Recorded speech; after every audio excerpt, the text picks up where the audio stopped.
ಈ ದಿನ ಕಲಿಕಾ ಚೇತರಿಕೆಯ ವಿಡಿಯೋ ಸರಣಿಗಳಲ್ಲಿ 8ನೇ ತರಗತಿ ಕೋರ್ ವಿಷಯ ಸಮಾಜ ವಿಜ್ಞಾನದಲ್ಲಿ ಕಲಿಕಾಂಶ 2.1 ಆರಂಭಿಕ ಸಮಾಜಕ್ಕೆ ಅನುಗುಣವಾಗಿ ಕಲಿಕಾ ಹಾಳೆ 6 ಇದೆ. ಆ 6ರಲ್ಲಿರ್ತಕ್ಕಂಥ ಚಟುವಟಿಕೆಗಳ ಉತ್ತರಗಳ ವಿಡಿಯೋವನ್ನು ತಂದಿದ್ದೀರಿ. ಮೊದಲಿನ ಭಾಗಗಳ ವಿಡಿಯೋಗಳನ್ನು ನೋಡದೇ ಇದ್ರೆ ಈ ವಿಡಿಯೋದ ಡಿಸ್ಕ್ರಿಪ್ಷನ್ ಬಾಕ್ಸ್ನಲ್ಲಿ 8ನೇ ತರಗತಿ ಸಮಾಜ ವಿಜ್ಞಾನ ಕಲಿಕಾ ಹಾಳೆಗಳ ಉತ್ತರಗಳು ಅಂತ ಒಂದು ಪ್ಲೇಲಿಸ್ಟ್ ಲಿಂಕ್ ಇದೆ, ಅದನ್ನು ಒತ್ತಿ ತಾವು ನೋಡಬಹುದು. ಶುರು ಮಾಡೋಣ. ಕಲಿಕಾ ಹಾಳೆ 6ರಲ್ಲಿರ್ತಕ್ಕಂಥ ಒಂದು ಪ್ರಶ್ನೆಗಳು ಮತ್ತು ಅದಕ್ಕೆ ಸಂಬಂಧಪಟ್ಟಂತೆ ಉತ್ತರಗಳು.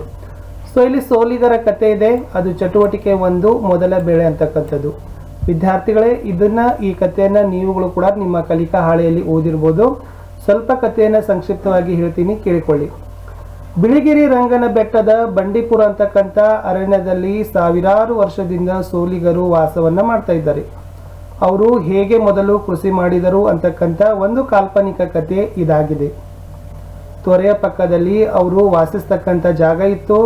ಅಲ್ಲಿ ದಟ್ಟ ಅರಣ್ಯ ಇದ್ದರಿಂದ ಬೆಳೆಕಾಳುಗಳು, ರಾಗಿ, ಜೋಳ, ಸೊಪ್ಪು, ಹಣ್ಣು ಅವರಿಗೆ ಸಿಕ್ತಿದ್ದವು. ಪ್ರಾಣಿಗಳು ಸಹಿತ ಸಾಕಷ್ಟು ಪ್ರಮಾಣದಲ್ಲಿ ಇದ್ದಿದ್ದರಿಂದ ಅವರು ಆಗಾಗ ಬೇಟೆಯನ್ನು ಸಹಿತ ಆಡ್ತಿದ್ರು. ಸೋಲಿಗರ ಹೆಣ್ಣು ಮಕ್ಕಳಾದ ಲಚುಮಿ ಮತ್ತು ಕಾಂತಮ್ಮ ಒಮ್ಮೆ ದೊಡ್ಡ ಸಂಪಿಗೆ ಮರದ ಪಕ್ಕ ಒಂದಷ್ಟು ಕುಂಬಳದ ಬೀಜಗಳನ್ನು ಸುಲಿದು ತಿನ್ನುವಾಗ ದೂರದಲ್ಲಿ ಹುಲಿಯ ಗರ್ಜನೆ ಕೇಳಿಸಿತು. ಆಗ ಆ ಕುಂಬಳದ ಬೀಜಗಳನ್ನು ಅಲ್ಲಿಯೇ ಬೀಸಾಕಿ ಓಡಿ ತಮ್ಮ ಗೂಡನ್ನ ಸೇರಿಕೊಳ್ತಾರೆ. ಆಗ ಹಿಂಗಾರಿನ ಮಳೆಗಾಲ ಇತ್ತು. ಕೆಲ ದಿನಗಳ ಬಳಿಕ ತಾವಿದ್ದ ಸ್ಥಳಕ್ಕೆ ಬಂದು ನೋಡ್ತಾರೆ ಲಚುಮಿ ಮತ್ತು ಕಾಂತಮ್ಮ. ಅಲ್ಲಿ ಬೀಸಾಕಿದ ಬೀಜಗಳನ್ನ ಹಕ್ಕಿಗಳು ತೆಗೆದುಕೊಂಡು ಹೋದವೆ ಅಂತ ಲಚುಮಿ ಕೇಳ್ತಾಳೆ. ಕಾಂತಮ್ಮ ನೆಲವನ್ನ ಅವಲೋಕಿಸಿ, ಇಲ್ಲ, ಇಲ್ಲಿ ನೋಡು, ಅವು ಬಳ್ಳಿಗಳಾಗಿ ಚಿಗುರಿವೆ ಅಂತ ಹೇಳ್ತಾಳೆ. ತಾವು ತಿಂದ ಬೀಸಾಕಿದ ಗೋಧಿ ಹಣ್ಣು ಅಂದ್ರೆ ಚಿಕ್ಕ ಟೊಮೆಟೊ ಬೀಜ ಮೊಳೆತಿದ್ದನ್ನ ನಾನು ನೋಡಿದ್ದೇನೆ ಅಂತ ಹೇಳ್ತಾಳೆ ಕಾಂತಮ್ಮ. ಕುತೂಹಲದಿಂದ ಅವರು ಅಲ್ಲಿ ಕೆಲವು ಕುಂಬಳದ ಬೀಜಗಳನ್ನ ಮೊಳೆತಿರೋದನ್ನ ಗಮನಿಸಿ ತಮ್ಮಲ್ಲಿ ಚರ್ಚೆಯನ್ನ ಮಾಡ್ತಾರೆ ಅಂತಕ್ಕಂಥ ಕಥೆ ಇತ್ತು. ಇದಕ್ಕೆ ಸಂಬಂಧಪಟ್ಟಂತೆ ಪ್ರಶ್ನೆಗಳನ್ನ ನೋಡೋಣ. ಮೊದಲ ಬೆಳೆ. ಅವರೇನು ಚರ್ಚಿಸಿಕೊಳ್ಳುತ್ತಿದ್ದರು?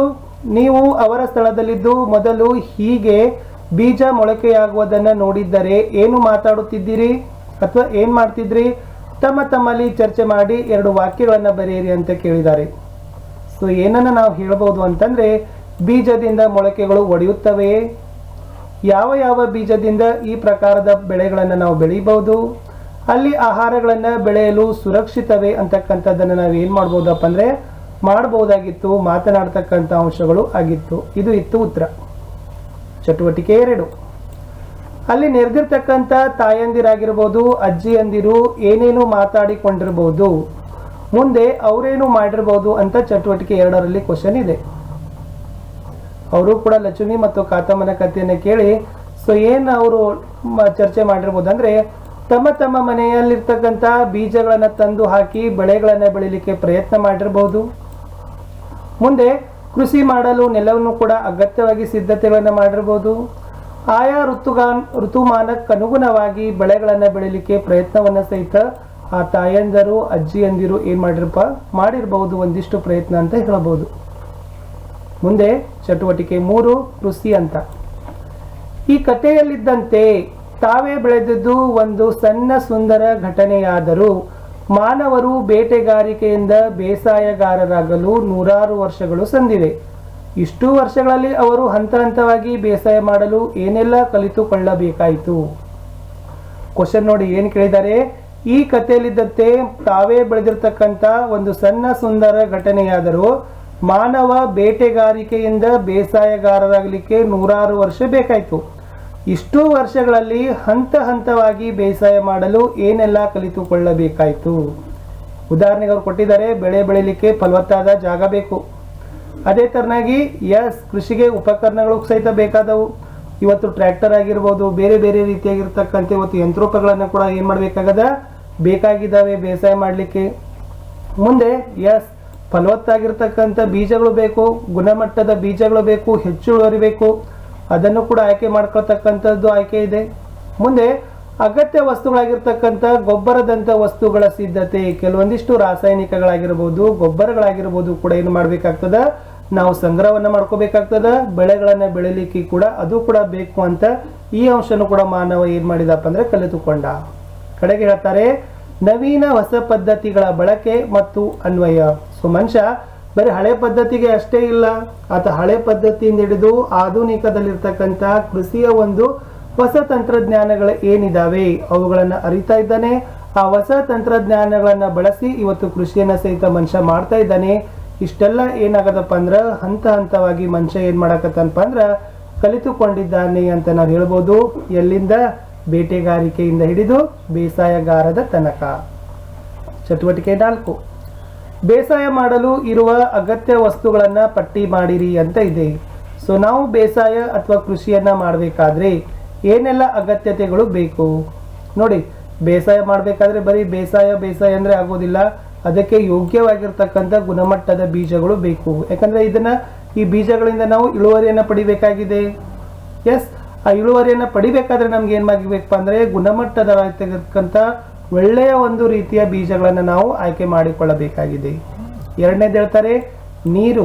ಎಸ್, ಬರೀ ಬೀಜಗಳನ್ನ ನಾವು ಹೊಲದಲ್ಲಿ ತಂದು ಬಿತ್ತಿದ್ರೆ ಸಾಲದು, ಅದಕ್ಕೆ ಅಗತ್ಯವಾಗಿರ್ತಕ್ಕಂಥ ನೀರನ್ನ ಕೂಡ ನಾವು ಹಾಯಿಸ್ಬೇಕು. ಅದು ಮಳೆಯಿಂದಾಗಿರ್ಬೋದು ಅಥವಾ ಯಾಂತ್ರೀಕರಣವಾಗಿರ್ತಕ್ಕಂಥ ನಾವು ಕೊಳವೆ ಬಾವಿನೋ ಕಾಲುವೆನೋ ಸೊ ಮುಂತಾದ ಮೂಲಗಳಿಂದ ನಾವು ನೀರನ್ನು ಹಾಸಬೇಕಾಗಿದೆ.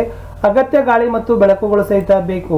ಎಸ್, ಆಯಾ ಋತುಮಾನಕ್ಕೆ ಅನುಗುಣವಾಗಿ ಸೊ ನಾವು ಬೀಜ ನೀರಿನ ಜೊತೆಗೆ ನಾವು ಏನ್ ಮಾಡ್ಬೇಕಾಗದ ಅಗತ್ಯ ಗಾಳಿ ಮತ್ತು ಬೆಳಕು ಬೇಕು.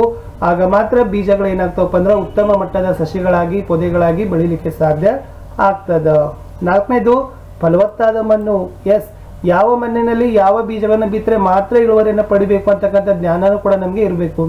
ಅಲ್ಲಿರ್ತಕ್ಕಂಥ ಮಣ್ಣು ಚೆನ್ನಾಗಿರ್ತಕ್ಕಂಥ ಮಣ್ಣಿದ್ರೆ ಮಾತ್ರ ಏನಾಗ್ತದಪ್ಪ ಅಂದ್ರೆ ಇಳುವರಿ ಪಡಿತದ, ಇದು ಕೂಡ ಬೇಕು. ಅಗತ್ಯ ಸಲಕರಣೆಗಳು. ಎಸ್, ಕೃಷಿ ಮಾಡಬೇಕಾದ್ರೆ ಅಥವಾ ಕೃಷಿಯ ಒಂದು ಇಳುವರಿಯನ್ನ ರಾಶಿ ಮಾಡಬೇಕಾದ್ರೆ ನಮ್ಗೆ ಏನಾಗ್ತದಪ್ಪ ಅಂದ್ರೆ ಬಹಳಷ್ಟು ರೀತಿಯಾಗಿರ್ತಕ್ಕಂಥ ಸಲಕರಣೆಗಳು ಬೇಕಾಗ್ತವ. ಆ ಸಲಕರಣೆಗಳು ಕೂಡ ನಾವು ಸಂಗ್ರಹಿಸಿ ಇಟ್ಟುಕೊಳ್ಳಬೇಕು. ಮುಂದೆ ಭೂಮಿಯನ್ನ ಉಳಲಿಕ್ಕೆ ಏನಾಗ್ತದಪ್ಪ ಅಂತಂದ್ರೆ ಕೆಲವೊಂದಿಷ್ಟು ಪ್ರಾಣಿಗಳ ಸಹಿತ ಬೇಕು, ಮನುಷ್ಯರು ಸಹಿತ ಬೇಕು. ಆಗಾಗ ಭೂಮಿಯ ಸಿದ್ಧತೆಗಾಗಿರ್ಬೋದು ಅಥವಾ ರಾಶಿ ಮಾಡುವ ಸಲುವಾಗಿರ್ಬೋದು ಏನಾಗ್ತದಪ್ಪ ಅಂದ್ರೆ ಪ್ರಾಣಿ ಮತ್ತು ಮನುಷ್ಯರ ಸಹಕಾರ ಅತಿ ಅವಶ್ಯವಾಗಿದೆ. ಇವೆಲ್ಲ ಕೂಡ ಏನ್ ಬೇಕಪ್ಪ ಅಂದ್ರೆ ಬೇಸಾಯ ಮಾಡಲು ಅಗತ್ಯತೆಗಳು ನಮಗೆ ಎಸೆನ್ಷಿಯಲ್ ಆಗಿ ಬೇಕೇ ಬೇಕು ಅಂತ ನಾವೇನ್ ಮಾಡ್ಬೋದು ವಿದ್ಯಾರ್ಥಿಗಳೇ ಹೇಳ್ಬೋದು. ವಿದ್ಯಾರ್ಥಿಗಳೇ, ಇದು ಒಂದು ಕತೆ ಇದೆ. ಆ ಕಥೆಯ ಮೂಲಕ ತಮ್ಗೆ ಏನ್ ಮಾಡಿದಾರಪ್ಪ ಅಂದ್ರೆ ನಿಮ್ಮ ವಿಚಾರ ಪ್ರವೃತ್ತಿಯನ್ನ ಅಳೆಯುವ ಸಲುವಾಗಿ, ನಿಮ್ಮ ವಿಮರ್ಶಾತ್ಮಕ ಆಲೋಚನೆಯನ್ನ ತಿಳಿದುಕೊಳ್ಳುವ ಸಲುವಾಗಿ ಏನ್ ಮಾಡಿದ್ದಾರೆ ಕ್ವಶನ್ಸ್ ಗಳನ್ನ ಕೇಳಿದ್ದಾರೆ. ಹೋಪ್ ಆ ಕಥೆಯನ್ನ ಓದಿದ ನಂತರ ತಮ್ಗೆ ಏನಾಗ್ತದಪ್ಪ ಅಂದ್ರೆ ಇವೆಲ್ಲ ಕಾನ್ಸೆಪ್ಟ್ಗಳು ಕ್ಲಿಯರ್ ಆಗ್ತವೆ. ಇಲ್ಲಿರ್ತಕ್ಕಂಥ ಪ್ರಶ್ನೆಗೆ ಉತ್ತರಗಳನ್ನ ಸಹಿತ ತಮ್ಮ ವಿಚಾರಕ್ಕನುಗುಣವಾಗಿ ತಾವುಗಳು ಸಹಿತ ಬರಿಬಹುದು ಅಂತ ಹೇಳ್ತಾ ಮತ್ತೆ ಸಿಗ್ತೀವಿ.